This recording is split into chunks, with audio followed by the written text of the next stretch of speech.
This is me taking the most devastating loss of my life when I beat Pokemon Emerald with the worst possible Pokemon. With a base stat total of 180, Sunkern is bad, really bad. And just to make this harder, all heals are banned, except for status ones. I picked up my Sunkern and took out Maze Mudkip before I started the first gym. So far, I knew Absorb and Growth. I beat the Geodude with Absorb, which had good damage and healed you. Once Nosepass came out, I learned a Mega Drain, a better version of Absorb, and finished up this fight without a problem. On my way to Dewford Town, I was faced by Poochyena, and this is where I learned about Growth. On enemies that I had bad typing with, this would be crucial to getting the win with its attack boost. By the time I reached the second gym, Sunkern was level 18, and this Machop's one-shot would not allow that. I did my first level grind real quick and beat the Machop, but Meditite's Focus Punch could also one-shot me. I felt kinda hopeless here, until I researched a bit on Focus Punch and found out that if you attack on the same turn your opponent uses it, they flinch. I had previously been using Growth here, but this small change got me the win. Took out this counter, by the way. I kept forgetting to add to it. While in Slateport City, I fought this Zubat for Team Aqua.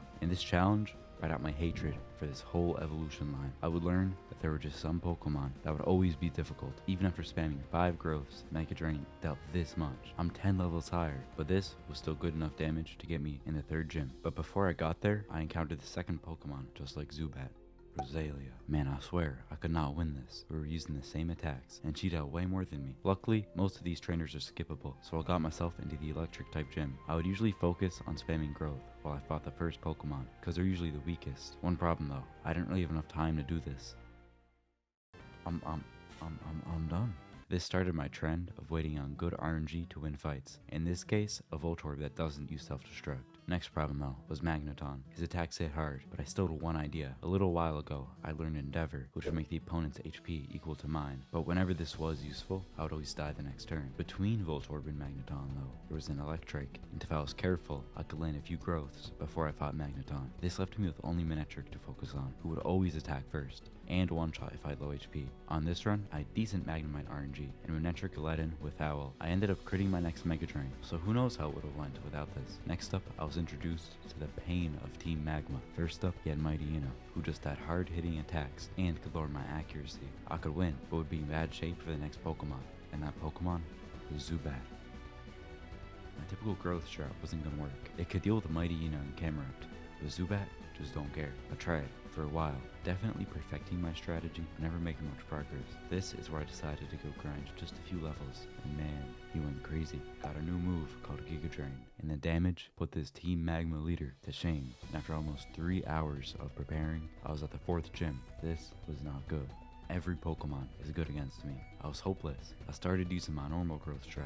But here's the problem. If Numel uses Sunny Day, he uses Overheat next turn, which almost kills me. I can one-shot him, but this means no growth, and I can't one-drop Camerupt, but he can one-tap me. This one run, I got lucky. No Overheat by Numel, and Camerupt missed Overheat. Slugma was never a problem, but even with this, I stood no chance to Torkoal. This had me at a standstill. Even a theoretically perfect run would have ended in disaster. I tried over and over again, perfecting the strategy. What I didn't even realize was that I was leveling up while doing so. So after spending enough time, I realized the exact RNG I needed, and it was insane. To start, it involves me landing as many growths as possible before Numel uses Overheat. Theoretically, I only needed 3. I would proceed to one-shot Camerupt, and Slugma came out. With some decent luck, it would use Smog, which does poison me, but the damage wasn't too bad. I would spam the rest of my needed growths, and Torkoal came out. At this point, he was 2-shot, but could easily one-shot me. And this is where the last stage of RNG came in. Okay.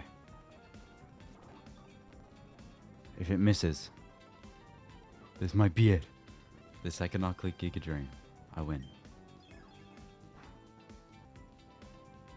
Yes, sir. We did it! I went into the 5th gym pretty overleveled and genuinely had no problem here. Unexpectedly, May was also pretty easy, but once I was in Fort Tree City, I faced the hardest fight in the game, Winona. The fight started out with some mercy, Swablu and Pelipper. Swablu is just weak, and Pelipper is specifically weak to grass, so these were the turns I'd utilize. One problem though, Swablu knows Perish Song, already setting an RNG hurdle that I need to pass. And yes, I did name my channel after this move. One thing I started realizing through my attempts is that my damage was not going to be enough, even with growth. To fix this, I needed 3 different things. 1. Solar Beam. It was the most damaging attack I could learn, absolutely crucial to the win. 2. Sludge Bomb. Its damage is important, but I'll explain later. 3. Secret ingredient, a dire hit, which raises my crit chance. Just wouldn't be a normal fight if it couldn't get ruined by RNG.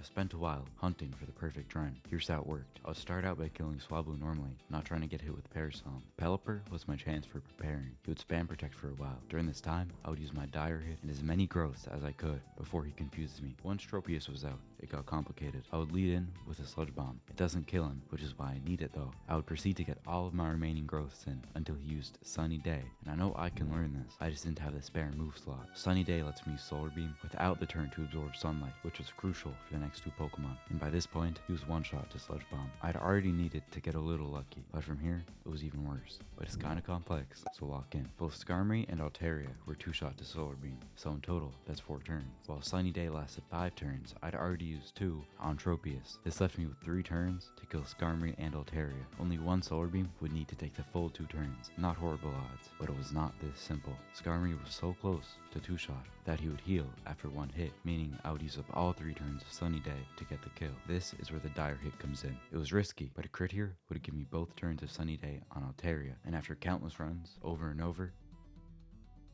I got that to work. Solar Beam didn't deal enough to cause Altaria to heal, so I could land both hits, no problem. I win. The fight's over. I win. Let's go. On my way to Gym 7, I had to infiltrate the Magma hideout once again, but it wasn't quick. I had a rematch against this man, but even harder this time. Now let me start out by saying, I tried many times, and there was no way that I could win with my current setup. Mightyena wasn't too bad, aside from his swagger attack that would confuse me. It gave me an attack buff though, which was nice. Crobat though was impossible. My attacks dealt nothing. But what could I do if poison and grass didn't work? Well, I had one solution. Sunkern could learn a few normal type attacks, one of which being Facade, which has 70 base damage. If I used X attacks and swagger buffs until maxed buff, Facade would not one-shot. I would die. I tried for a while until I decided to research different attack options, and it's here that I realized something crucial. Facade has a base attack of 70, like I said, but if you have a status effect on you, this doubles to 140. I headed south of Malvo City and fought this Manectric until he paralyzed me, and went back to the fight just like this. Mightyena would take a few hits to kill, but Crobat was now one shot, but even after using all of my buffs, luck could still screw me over. After all, I am paralyzed, and lots of the time, I can't even move. Midway through this fight with Mightyena, he switched out to Crobat, who I killed, and then finished Mightyena, barely scraping by. But once Camerupt came out, all hope was lost. I had no chance. It's over. He's got a miss.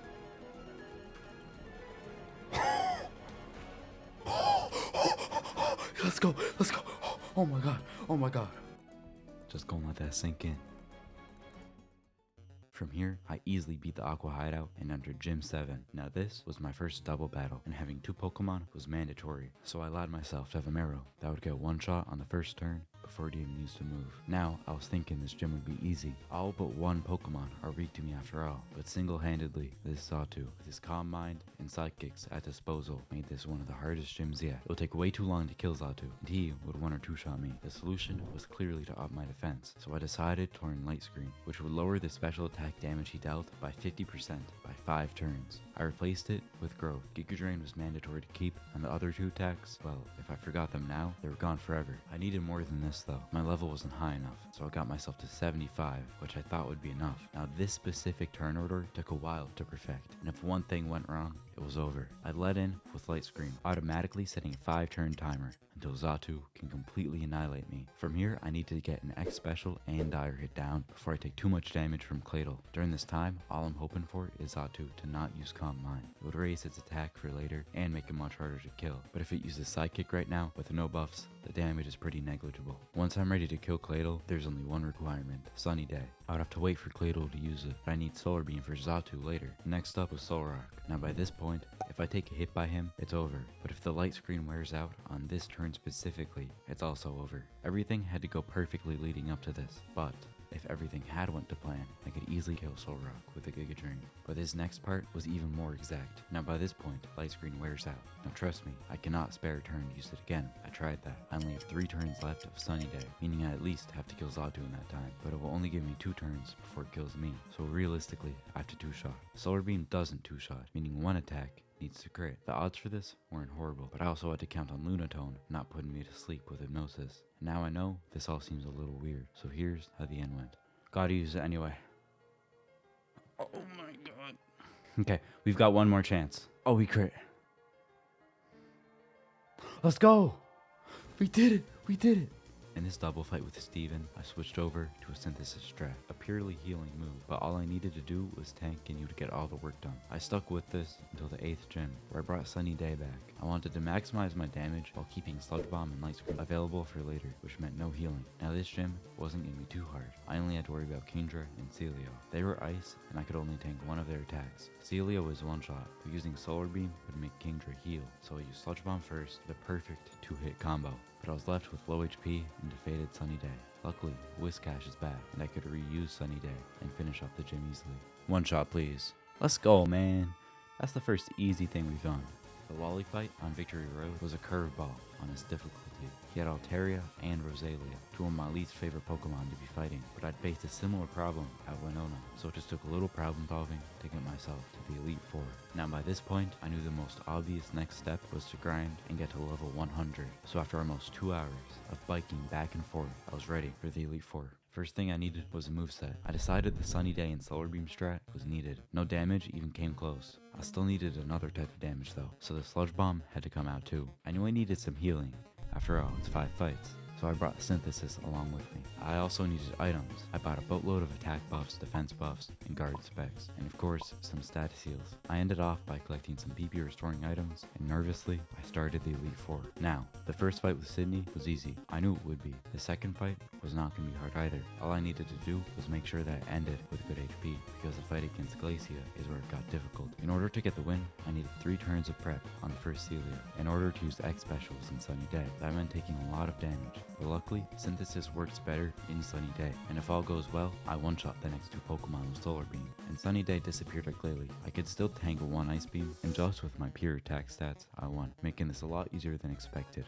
But I can't say the same about Drake.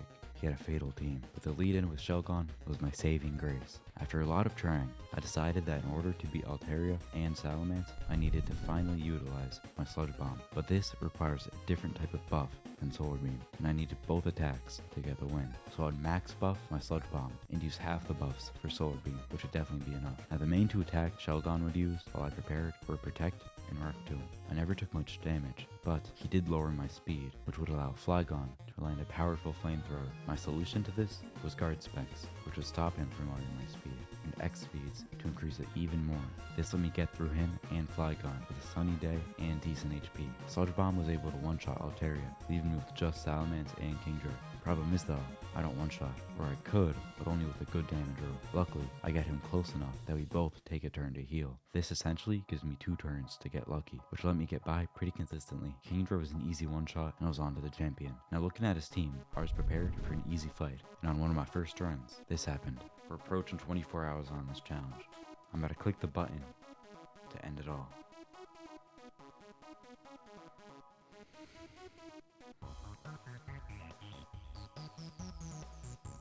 Man, this run got very lucky, and I knew that if I had just a little more knowledge on the fight, it could have worked. But it did teach me a lot about the necessary strategies I would use. Now to start, the fight with Wailord had to go perfectly. He couldn't use Rainy Day. If he used this, Sunny Day would not work. Normal Solar Beam wouldn't one-shot. The only other attack option was Blizzard, which dealt way too much damage, so we had to miss it and let me one-shot with Solar Beam. Getting around this good already took a while every time. Next up was Melodic, who I could kill with a good roll or a crit, but I needed enough turns to land Sunny Day, which I still hadn't used by this point, and 1 turn to heal from poison, or else Tentacruel would kill me. Doing all this put me at the last stretch. I could kill Tentacruel with 2 Solar Beams, and assuming I had good HP, I could tank this Sludge Bomb. Now Ludicolo was very weak, putting me at basically a safe point to prepare for Gyarados. I would heal up with Synthesis, use X specials, and plant another Sunny Day, before I quickly beat Whiskash and was on to Gyarados, so I could finally one-shot with all those attack buffs. Last attack of the challenge, gonna hit, it's gonna work. Let's go! I'd finally done it, taking almost exactly 1 day. It was all worth it for this one side. Thank you for watching, and if you want to see more, check out this vid where I beat Zelda without running or dodging.